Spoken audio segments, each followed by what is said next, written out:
ಈ ಸರ್ಕಾರ ಕೊಟ್ಟ ಮಾತಿನಂತೆ ನಡೆದುಕೊಳ್ತೀವಿ ಅಂತ ಆಹಾ ಏನು ಪುಂಗುತ್ತಾರೆ ಒಬ್ಬೊಂದು ರೀತಿಯಾಗಿ. ಎಲ್ಲಿದೆ ಈ ಸುದ್ದಿ ನೋಡಿ ಗೊತ್ತಾಗುತ್ತೆ. ಹುಬ್ಬಳ್ಳಿಯ ನೇಹಾ ಹಿರೇಮಠ ಹತ್ಯೆಯಾಗಿ 1 ವರ್ಷ ಆಯ್ತು. 3 ತಿಂಗಳಿಗೆ ರೆಡಿ ಮಾಡ್ಬಿಡ್ತೀವಿ ನಾವೆಲ್ಲ. ಏನು ಯಾವ ಕೋರ್ಟನ್ನು ರೆಡಿ ಮಾಡ್ತಾರಂತಿದ್ರು?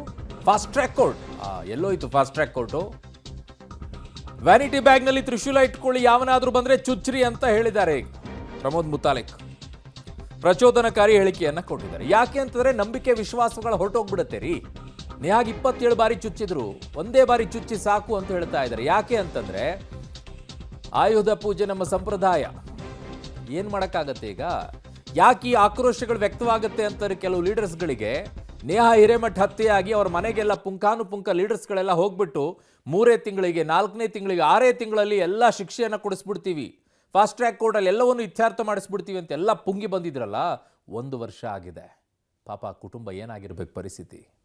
ಆ ಮಗಳನ್ನು ಕಳ್ಕೊಂಡಿರುವಂಥ ಕುಟುಂಬ, ನಿಮ್ಮನೆಯಲ್ಲಿರುವಂಥ ಕುಟುಂಬದಲ್ಲಿ ಯಾರಾದರೂ ಒಬ್ರು ಹೋಗಿದ್ರೆ ಏನಾಗಿರೋದು ನಿಮಗೆ? ಲೀಡರ್ಸ್ಗಳೇ, ಕ್ಯಾಬಿನೆಟ್ನಲ್ಲಿರುವಂಥವ್ರೆ, ಕುರ್ಚಿ ಮೇಲೆ ಕೂತ್ಕೊಂಡಿದ್ದೀರಾ, ನಿಮಗೆ ಅನ್ಸಲ್ವಾ ಅದು? ನೋಡಿ ಒಂದ್ಸಲ ಯೋಚನೆ ಮಾಡಿ. ತ್ರಿಶೂಲ್ ಅನ್ನುವಂಥದ್ದು ಇನ್ನು ವ್ಯಾನಿಟಿ ಬ್ಯಾಗ್ನೊಳಗೆ ಇಟ್ಕೊಳ್ಬೇಕು. ನಾವು ವ್ಯಾನಿಟಿ ಬ್ಯಾಗ್ನೊಳಗೆ ಇಟ್ಕೊಳ್ಳೋ ಹಾಗೇ ನಾವು ಮಾಡಿದ್ದೀವಿ. ಯಾವನೇ ಬರಲಿ, ಅತ್ಯಾಚಾರಕ್ಕೆ, ಅಪಹರಣಕ್ಕೆ, ಇನ್ನು ಚುಡಾಯಿಸಾಕೆ ಏನೇ ಬಂದ್ರೆ ಇದು ಚುಚ್ಚಲಿ ನಮ್ಮ ರಕ್ಷಣೆ ನಾವೇ. ಅದಕ್ಕೆ ಕಿತ್ತೂರು ರಾಣಿ ಚೆನ್ನಮ್ಮನ ನೆನೆಸ್ತಾ ಇದ್ದೇವೆ, ಅದಕ್ಕೆ ರಾಣಿ ಅಬ್ಬಕ್ಕನ ನೆನೆಸ್ತಾ ಇದ್ದೀವಿ, ಅದಕ್ಕೆ ನೇಹಾ ಹಿರೇಮಠ ಫೋಟೋ ಹಾಕೊಂಡು ಇವತ್ತು ನೆನಪಡ್ತಾ ಇದೀವಿ. 27 ಬಾರಿ ಅವನು ಚಾಕು ಇಲ್ಲಿ ಚುಚ್ಚವನ ನಾವು ಇನ್ನು ಮೇಲೆ ಒಂದೇ ಸಲ ಚುಚ್ಚಿದ್ರೆ ಸಾಕು, ಒಂದೇ ಸಲ ಚುಚ್ಚಿದ್ರೆ ಸಾಕು. ಎಲ್ಲಿ ಒದಿಬೇಕು ಅಂತ ನಿಮ್ಗೆ ಗೊತ್ತಿದೆ, ಅದು ಒದಿ. ಈಗ ವಕ್ಫ್ ತಿದ್ದುಪಡಿ ವಿಚಾರದಲ್ಲಿ ಮುಸ್ಲಿಮರು ಸಮರವನ್ನ ಸಾರ್ತಾ ಇದ್ದಾರೆ. ಸಮರ ಸಾರೋರು ಯಾರೀಗ? ಅದರಿಂದ ಅನುಕೂಲ ಆಗ್ತಾ ಇತ್ತಲ್ಲ, ಅವರಿಗೇನೋ ಬುಡುಕು ಬಂದಿದೆ, ಅವರು ಒಂದಿಷ್ಟು ಕಟ್ಕೊಂಡ್ಬಿಟ್ಟು ಈಗ ಹೋರಾಟವನ್ನು ಮಾಡ್ತಾ ಇದ್ದಾರೆ. ವಕ್ಫ್ ತಿದ್ದುಪಡಿ ವಿಚಾರದಲ್ಲಿ ಮಂಗಳೂರಿನಲ್ಲಿ ಬೃಹತ್ ಪ್ರತಿಭಟನಾ ಸಮಾವೇಶ ಹಮ್ಮಿಕೊಂಡಿದ್ದಾರೆ.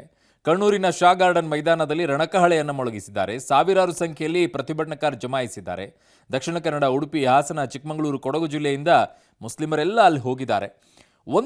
ಇಲ್ಲಿರುವಂಥವ್ರು ಹೋದವರಿಗೆಲ್ಲ ನಾನು ಒಂದೇ ಒಂದು ಕೇಳೋದು, ವಕ್ಫ್ನಿಂದ ನಿಮಗೆ ಇಲ್ಲಿಯವರೆಗೂ ಸಿಕ್ಕಿದ್ದೇನು? ಉತ್ತರ ಕೊಡಿ ಫಸ್ಟ್. ವಕ್ಫ್ನಿಂದ ನಿಮಗೇನಾದರೂ ಸಿಕ್ತಾ? ಮನೆ ಕಟ್ಟಿಸ್ಕೊಟ್ರಾ? ಕೊರೋನಾ ಸಂದರ್ಭದಲ್ಲಿ ನಿಮಗೇನಾದರೂ ಸಮಸ್ಯೆ ಆದಾಗ ವಕ್ಫ್ನಿಂದ ಆಸ್ತಿ ಏನಾದರೂ ಮಾರಾಟ ಮಾಡಿಬಿಟ್ಟು ನಿಮ್ಗೆ ಅನುಕೂಲಕ್ಕೆ ತಂದಿಟ್ರಾ? ಅಥವಾ ಫುಡ್ ಕಿಟ್ ಏನಾದರೂ ನಿಮಗೆ ವಕ್ಫ್ನಿಂದನೇ ತಂದು ಕೊಡುವಂಥ ಕೆಲಸವನ್ನು ಏನಾದರೂ ಮಾಡಿದ್ರಾ? ಉತ್ತರ ಕೊಡಿ.